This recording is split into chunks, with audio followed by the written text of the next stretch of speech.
Welcome back to another episode of AthleteCast, episode 25, and I'm here with a special guest. Micah and Nally.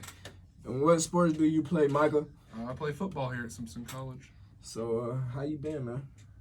A little injured right now, but other than that, I've been doing great, Just got another spring ball. That's good. So, we just gonna hop right into the question. What got you into football in the first place? Well, I grew up in a small town in southwestern Iowa.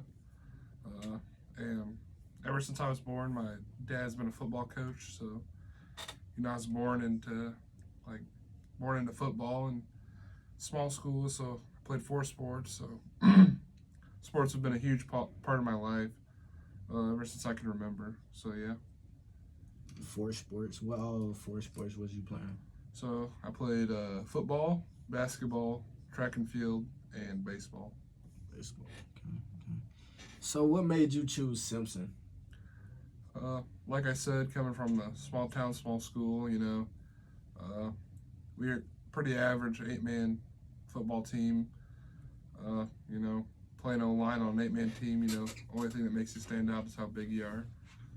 And, just limited opportunity coming out to play sports. So, had 2 offers coming out of high school to Simpson and Graceland University. Took 2 visits. Really liked Simpson, but in the middle of the recruiting process, the coaching staff that was recruiting me got fired, and then Coach Reed Hoskins got hired and assembled his staff.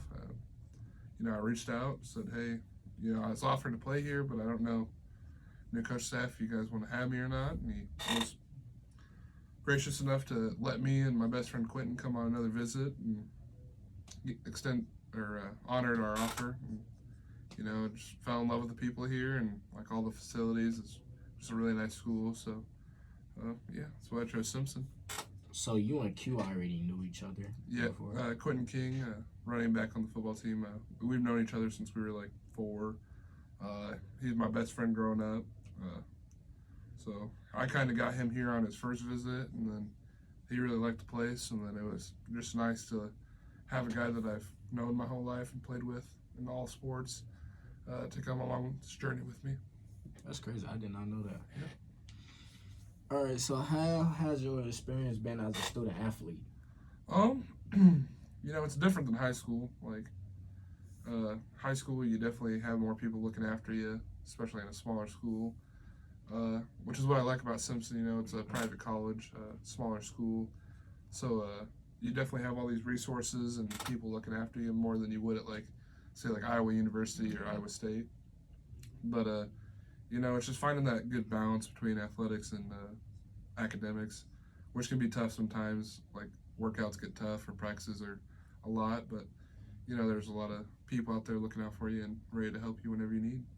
For sure. So what would you say will be the most difficult part about being a student athlete?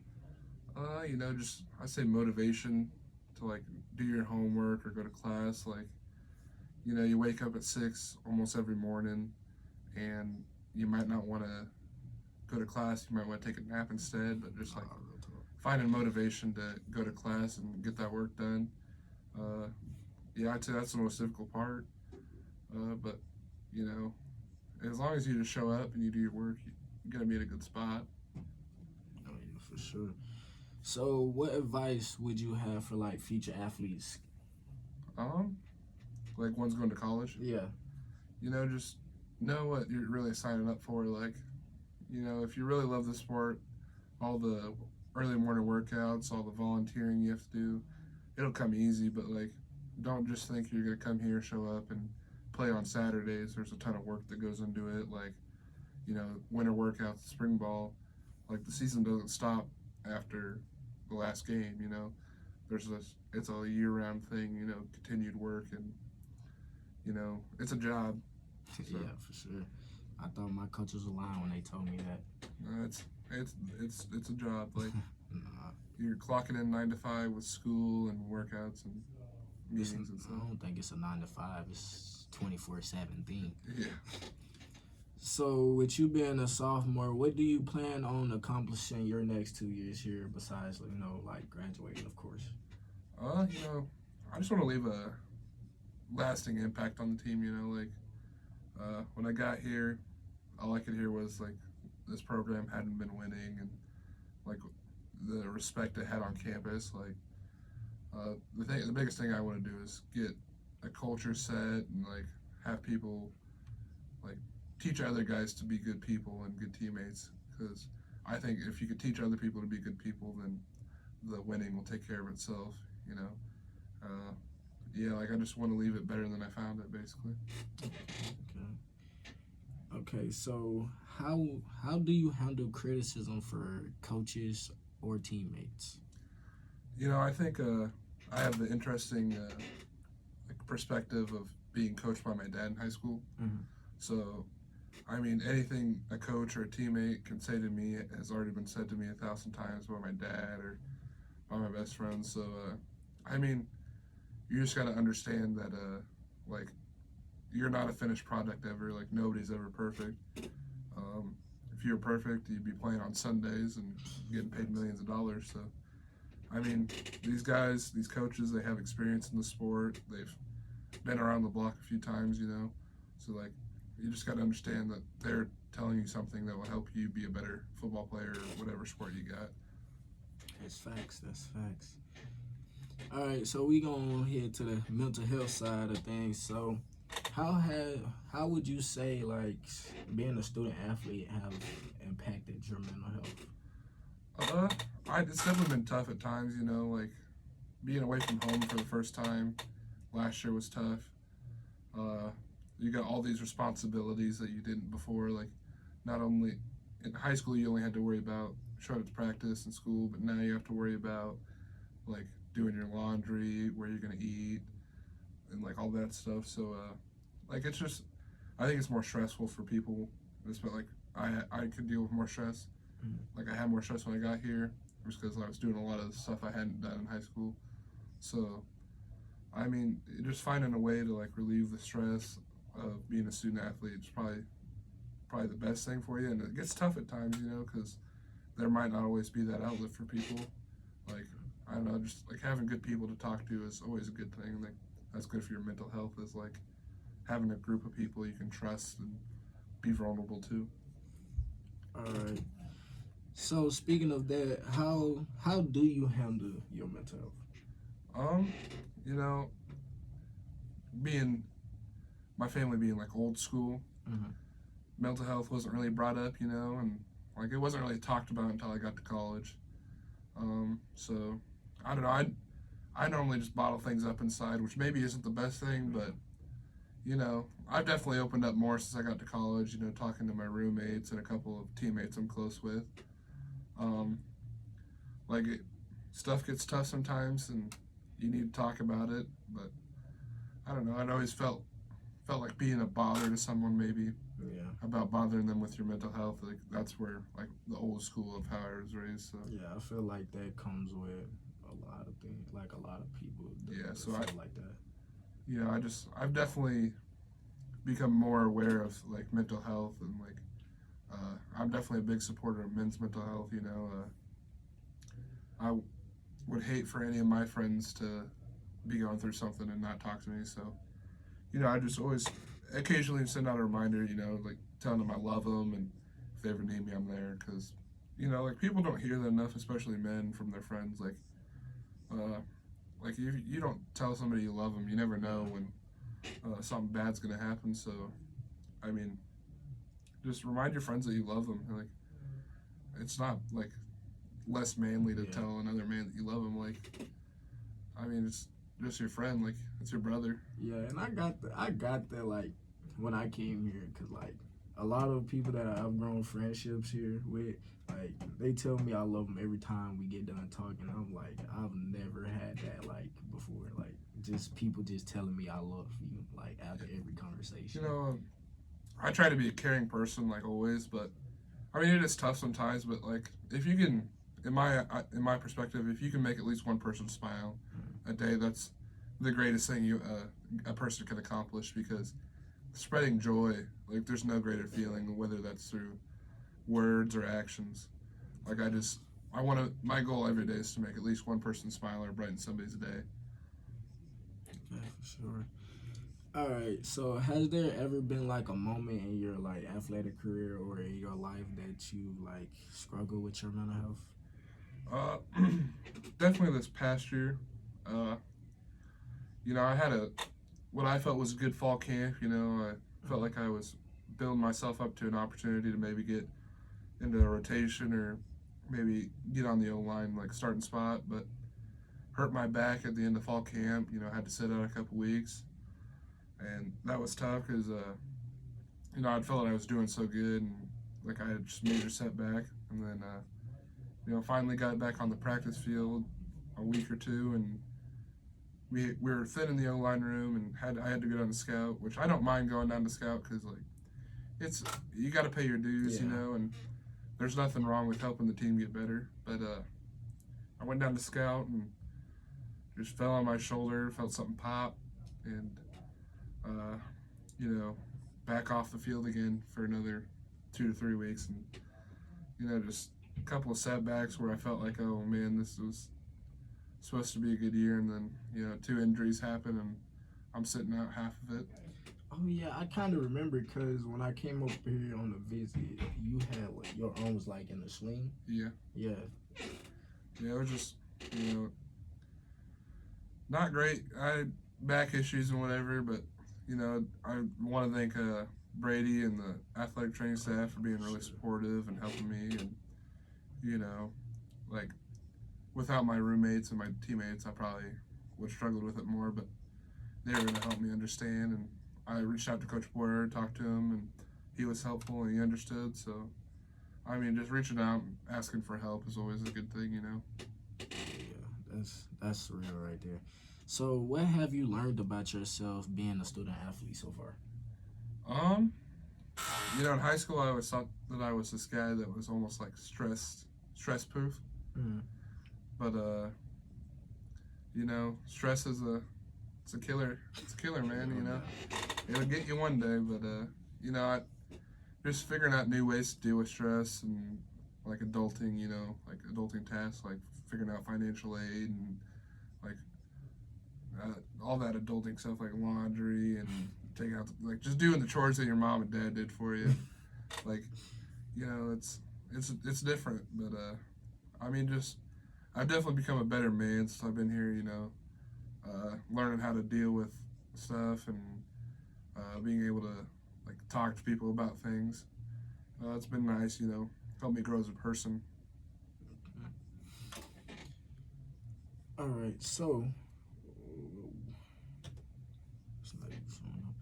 how do you mentally prepare yourself for a game, practice, or even workouts? Mainly for practice and workouts. It's the toughest part is getting out there and getting ready. So, just being like, hey, you love this, you love football, so this is something you got to do, and then finding joy in practice and workouts, like finding something to laugh at. I think that's the greatest way to like think about it. Like it's gonna be tough. Like workouts and practice are tough, and that's for a reason. It's good, but finding joy in the things like teasing a teammate or like making one of the managers laugh. Like you just gotta find a little joy in things. Not make everything like a task. And then for games, I'm not one of those guys that can just like sit in a chair and put on their headphones and listen to music. Like I love music and I like listening to it, but I just like being around my teammates. Going around high-fiving guys and letting them know like they're gonna be a stud today. Like, hey, go make a play or something like that. But I was never really a guy that could just like be serious or whatever. Like I'm just kind of a social butterfly of sorts. Like I'm a goofy guy. I'm not gonna sit there and act like I'm some tough guy that I mean, everybody calls me a teddy bear, but like there's on the football field I try to be physical, but it is what it is. But off the field, man, I'm grateful to have such great teammates, and I want to make sure that they know that they're doing something good. I try to be a source of encouragement always. All right. Okay, so What do you consider your greatest strength as an athlete? You know, just how like I think I'm a genuine and honest person. Mm-hmm. I think that's what people appreciate about me. Like I don't act like I'm something else. You know, I'm always telling the truth, which might piss some people off, but I think most people appreciate it because it's just something different these days. Like a lot of people happen to be fake, which is unfortunate, but it's the way it is. So, you know, I just try to be a genuinely like caring person. Like I care deeply for people. You know, I respect them as much as I can. But you know, like just letting people know that they're doing good. Yeah. It's good to hear, especially like when you're getting yelled at by your coaches. Oh, yeah, for sure. Yeah, you just gotta let them know, hey, you know, it happens, move on, next play. But I mean, you know, just being a source of joy for people is probably my greatest strength. All right, what do you consider your greatest weakness as an athlete? My hips. I don't know, probably. Definitely physically, you know, it's just my flexibility, but I'd say mentally, it's sometimes I can be lackadaisical. Yeah. Of sorts, like I just have brain farts or something. Like I think I'm a pretty smart player, but I just sometimes get lapses in judgment or thinking, and so that's probably my greatest weakness as an athlete. But you know, I just try to. I don't think I ever like dwell on it. Mm-hmm. Like I'm just like, oh, I messed up next play. Mm-hmm. So, but yeah, I'd probably just say like either my hips or my lapse in judgments. All right. So these just a little extra questions I throw in. So if you wasn't playing sports, what would you be doing? That's a great question. If I wasn't playing sports, what would I be doing right now? Well, going back to my decision making coming out of high school. Mm-hmm. Come from southwestern Iowa, right on the Missouri border. There's a D2 school, Northwest Missouri State University, the Bearcats. Probably just go there and maybe work in Bedford somewhere or in Maryville and just be a college student, I guess, you know. But I'm definitely glad I chose this path because it's just feeling a lot more fulfilling and makes me feel better about myself that I'm doing something while I'm at school and not just, you know, out on the weekends only or during the weekdays and drinking all the time. All right. If somebody else could describe you, how would they? You know, they say big guy, big guy, but a big heart. Mm-hmm. You know, try to care for people as best I can. I'd hope they say I'm funny, you know. Yeah, bro. But you know, it's subjective. You know, I just probably say I'm like a movie buff. I love movies, TV shows. But yeah, probably just a big guy, big heart. That's what I'd hope those are the two things that come to mind. I mean, big, yeah, of course. Yeah. I'm just a large human, yeah. Just a large human, but yeah. I've gotten teddy bear a lot, as I said, so that's normally the go-to for people. I would most definitely put funny out there, bro. Yeah. You're probably one of the funniest teammates. Yeah, bro. I try to, you know, just that source of joy I was talking about. Like, you know, it's like being funny, it's part of giving people joy. Facts. All right, so what is your favorite hype song? It's a good question. You know, depends on my like. I'm a guy that listens to different music depending on his mood. On your mood. Like, but for sports or something, I listen to normally like either some classic rock like AC/DC or Metallica, that type, or sometimes I throw on some Notorious B.I.G. Listen to that, you know, Big Papa. Oh yeah, for sure. You know, it just depends on the mood and how pissed off I want to be, I guess. All right, so you said you played 4 sports in high school. If you could play any sports besides football, what would that be? So the first sport I fell in love with actually was baseball. Baseball. Yeah, I'd say, man, I love playing baseball. You know, I thought I was pretty good at it. Didn't get any looks out of high school, which is typical coming out of small school trying to play baseball. But yeah, I'd say baseball. I'd probably be a pitcher somewhere. Okay, so why you didn't play baseball here? Why didn't I play baseball here? Yeah. Well, football gave me the offer, so I wanted to honor that. Okay. You know, just being an old lineman, my shoulders get beat up, so I don't think I can throw the ball good anymore. I think I'm past my prime baseball-wise. I can still swing the bat, but I don't think I'm good enough to swing a college bat. That's fair. Yeah. Well, that's all the questions I have for you, Micah. Any extra things you would like to say to the audience out there? I just want to shout you out, man. I appreciate it, man. You're making a great impact on campus. I'm trying, bro. Yeah. And great impact on the field. Keep it up, man. That too, bro. Well, with that being said, hold on, I'm having a brain fart right now. I get those too sometimes. Nah, real time, I don't have a brain fart. I always have a brain fart when doing the outro. But don't forget to hit the like button, hit the subscribe button, and also turn on the post notifications. Don't forget to share this with your friends or even athletes out there that will happen to be on here. Put some questions down in the comments below, and Roll Storm. yeah, roll storm. Yeah. Peace.